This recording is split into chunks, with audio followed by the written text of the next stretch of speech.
Hi friends, నమస్తే. నేను మీ Saritha. Welcome back to smart Saritha channel.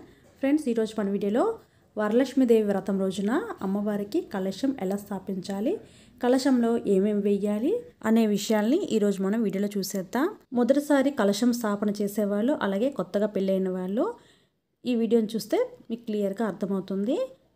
ఇప్పుడైతే మనం ఒక బ్లౌజ్ పీస్ని తీసుకోవాలి. బ్లౌజ్ పీస్ని ఇలాగా కోన్ షేప్లో ఫోల్డ్ చేసుకోవాలి. ఇలా ఫోల్డ్ చేసుకుంటే మనం కలశం పైన పెట్టుకోవడానికి ఈజీగా ఉంటుందన్నమాట.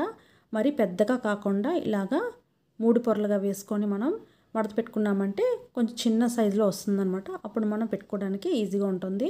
లేదంటే కొబ్బరికాయ పై నుంచి జారిపోతుంటుంది. అందుకని స్టిఫ్గా నిలబడటానికని ఇలాగ చిన్న సైజులో మనం త్రికోణ ఆకారంలో బ్లౌజ్ పీస్ని మడత పెట్టుకోవాలన్నమాట. లాస్ట్ ఎండింగ్ వచ్చి ఇలాగ మనం ఫోల్డ్ చేసుకోవాలి. అప్పుడు మనకి ఊడిపోకుండా చాలా చక్కగా నీట్గా వస్తుందన్నమాట. పిన్నిస్లు ఏం పెట్టాల్సిన అవసరం లేదు. ఇలాగ చక్కగా ఇలాగా ఫోల్డింగ్ని చేసేసుకున్న తర్వాత ఇలా తయారు చేసి పెట్టుకోవాలి. ఇప్పుడైతే మనం కలశం కోసం పీఠం సిద్ధం చేసుకోవాలి. ఇప్పుడు నేను ఇక్కడ పసుపుని తీసుకున్నాను. పసుపుని తడి చేసుకోవాలి వాటర్ వేసి. ఇలాగ పసుపుని తడి చేసుకొని అన్నిటి కూడా మనం యూజ్ చేసుకోవాలన్నమాట. ఇప్పుడు తడి చేసుకున్న పసుపుని ముందుగా నేను ప్లేట్ని అలంకరించుకుంటున్నాను. ప్లేట్కి పసుపు కుంకుమ పెట్టి అలంకరించుకుంటున్నాను. అంటే ఈ ప్లేట్లో నేను కలశం పెట్టుకోబోతున్నాను అనమాట. అందుకని ఈ ప్లేట్ నేను పసుపు కుంకుమలతో అలంకరించుకుంటున్నాను.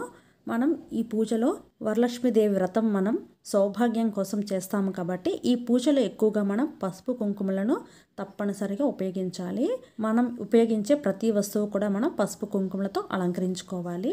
ప్లేట్ని పసుపు కుంకుమలతో అలంకరించుకున్న తర్వాత కాసేపు పక్కన పెట్టేసుకుంటున్నాను. ఇప్పుడు ఈ తడి పసుపుని తీసుకొని కలశ స్థాపన చేసుకోవడానికి ఒక పీటను తీసుకోవాలి. మీకు పీట అందుబాటులో లేకపోతే ఒక అరిటాకు కానీ ఇస్తరాకును కానీ తీసుకోవాలి.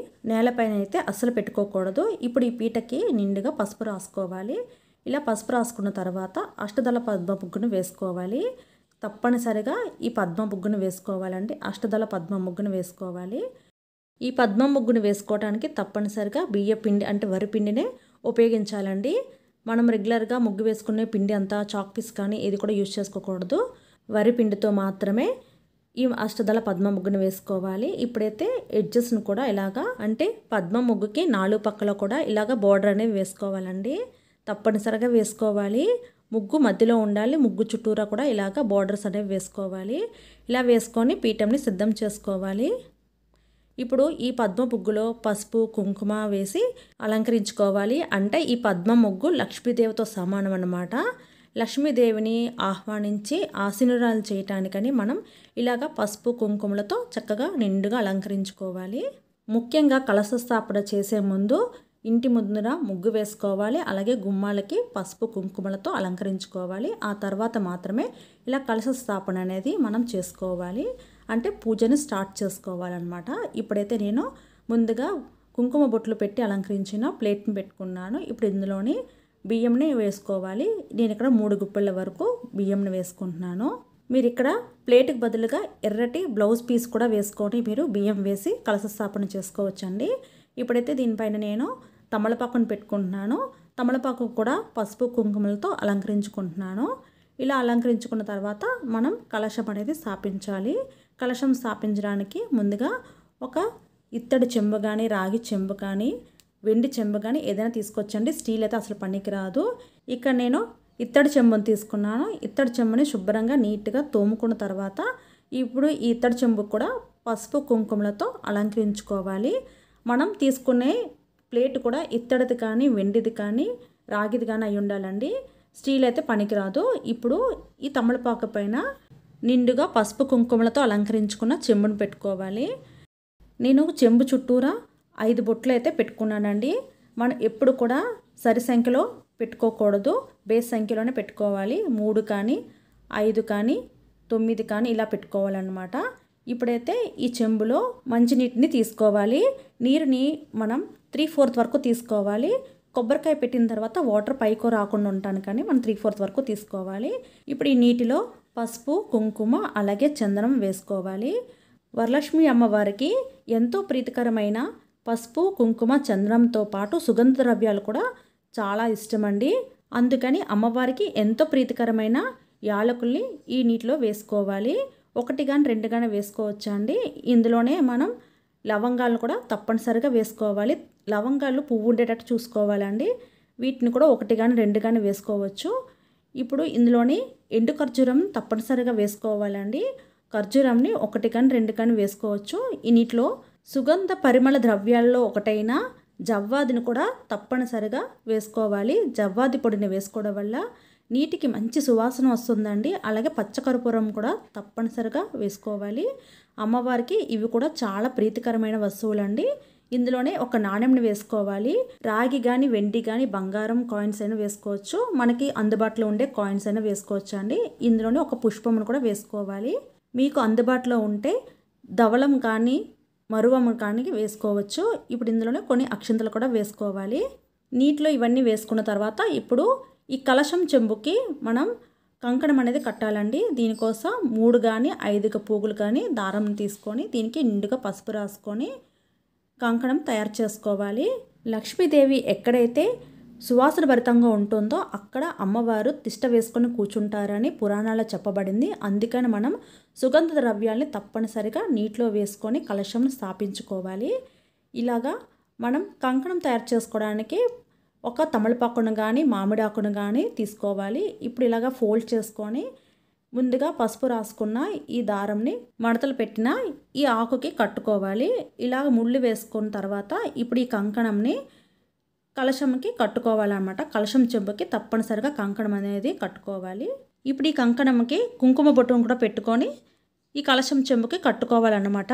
ఇలా కంకణం కట్టుకున్న తర్వాత ఇప్పుడు సంకల్పం చెప్పుకోవాలి. చేతిలోకి పుష్పమును కానీ మామిడాకును కానీ తమలపాకును తీసుకొని గంగే చ యమునే చైవ గోదావరి సరస్వతి నర్మదే సింధు కావేరి జలే అస్మిన్ సన్నిధిం కురు అనే మంత్రాన్ని చెప్తూ జలంని ఇలా పుష్పంతో తిప్పిన తర్వాత మన శిరస్సు పైన చల్లుకోవాలి. ఆ తర్వాత పూజా సామాన్ల పైన కూడా చల్లాలన్నమాట. ఇప్పుడు ఒక కొబ్బరికాయను తీసుకోవాలి. కొబ్బరికాయకి పై భాగంకి కాకుండా కింద భాగం మొత్తం కూడా పసుపుని రాసుకోవాలి. తడి పసుపుని ఇలా కొబ్బరికాయకి రాసుకోవాలి. అంటే కొబ్బరికాయకి పైనున్న పీచుకు మాత్రం పసుపుని రాసుకోకూడదు. ఇలాగా మిగిలిన భాగం మొత్తం కూడా ఇక్కడ పొడిగా లేకుండా చక్కగా నిండుగా ఇలాగా పసుపుని రాసుకోవాలి. ఇప్పుడైతే కుంకుమ బొట్టును పెట్టుకోవాలి. అమ్మవారికి మీకు నచ్చిన బొట్టును పెట్టుకోవచ్చండి. ఇలా నిలువుగా పెట్టుకున్న బొట్టు పెట్టుకోవచ్చు, లేదంటే రౌండ్గా గుండ్రంగా కూడా పెట్టుకోవచ్చు. ఇలా నిండుగా అమ్మవారికి కుంకుమతో బొట్టును పెట్టుకోవాలి. ఇలా అలంకరించుకున్న తర్వాత ఇప్పుడు కలశంలోకి మామిడాకులను కానీ తమలపాకులను కానీ పెట్టుకోవచ్చండి.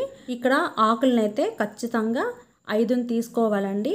5 ఆకులు అంటే మామిడాకులు కానీ తమలపాకులు కానీ ఖచ్చితంగా 5 అయి ఉండాలి. ఇప్పుడు ఆకులు ఇలా పెట్టుకున్న తర్వాత దీనిపైన కొబ్బరికాయని పెట్టుకోవాలన్నమాట. నిండుగా అలంకరించుకున్న అమ్మవారిని ఇలాగా స్థాపన చేసుకోవాలి. అంటే ఇప్పుడు అమ్మవారిని ప్రతిష్ఠించుకున్నట్టు అన్నమాట. ఇప్పుడు అమ్మవారికి వస్త్రంతో అలంకరించుకోవాలి. ముందుగా ఫోల్డ్ చేసి పెట్టుకున్న ఈ బ్లౌజ్ పీస్ని అలంకరించుకున్న తర్వాత ఇప్పుడు బ్లౌజ్ పీస్కి పసుపు కుంకుమ పెట్టి అలంకరించుకోవాలి. ఇప్పుడు అమ్మవారికి గాజులు వేసుకోవాలి. మనం వేసే గాజులు ఖచ్చితంగా ఎరుపు రంగు కానీ పచ్చ రంగు కానీ అయి ఉండాలండి. గాజులు నలుపు రంగు కానీ నీలం రంగు కానీ లేదా తెలుపు రంగు కానీ అసలు పనికిరావండి. ఎరుపు రంగు ఆకుపచ్చ రంగు శ్రేష్టం.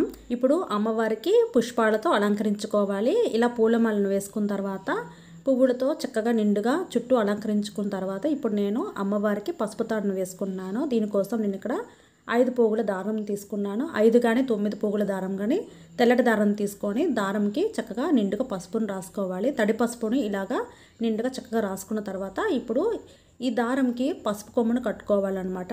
మీ దగ్గర అందుబాటులో ఉన్నట్టయితే లక్ష్మీ రూపుని ఈ పసుపు తాడులో వేసుకొని అమ్మవారికి వేసుకోవచ్చు. లేదంటే పసుపు కొమ్ముకి ఇలాగా పసుపు దారం కట్టి అమ్మవారికి వేసుకోవచ్చు.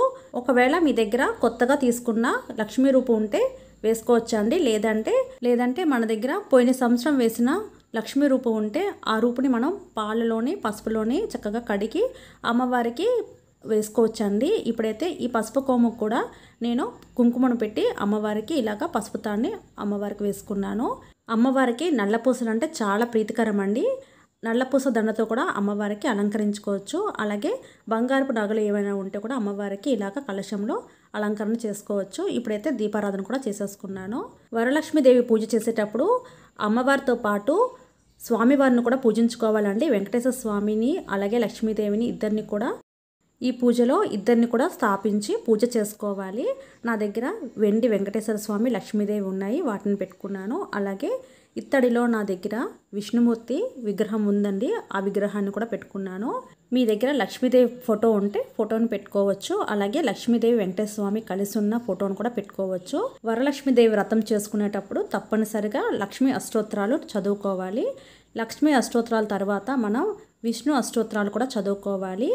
స్వామివారిని అమ్మవారిని ఇద్దరిని కూడా పూజించుకోవాలి. కలశం పెట్టుకోవడానికి ఆనవాయితీ లాంటిది ఏమీ అవసరం లేదండి. ఆనవాయితీ లేకపోయినా కూడా కలశాన్ని స్థాపించుకోవచ్చు. లేదు మేము కలశం స్థాపించుకోము అనుకునే వాళ్ళైతే ఫోటోని పెట్టుకొని కూడా, అంటే వరలక్ష్మీదేవి ఫోటోని పెట్టుకొని మనం పూజను చేసుకోవచ్చు. ఎలా అయినా మీ ఇష్టమేనండి. కలశం స్థాపించుకున్న వాళ్ళైతే కలశంలో ఈ వస్తువులన్నీ కూడా వేసుకోవాలి. కలశాన్ని ఇలా స్థాపించుకోవాలని ఈ వీడియో నేను చేసి చూపించాను. ఫస్ట్ టైం కలశం పెట్టుకునే వాళ్ళు కానీ, లేదంటే కొత్తగా పెళ్ళయి ఫస్ట్ టైం వరలక్ష్మీదేవి పూజ చేసుకున్న వాళ్ళకి ఉపయోగపడుతుందని నాకు తెలిసిన కొన్ని విషయాల్ని ఈరోజు ఈ వీడియో రూపంగా తెలియజేశానండి. ఈ వీడియో కనుక మీకు నచ్చినట్టయితే లైక్ చేయండి, షేర్ చేయండి. మరొక మంచి వీడియోతో మళ్ళీ కలుసుకుందాం. Till then thanks for watching this video and bye.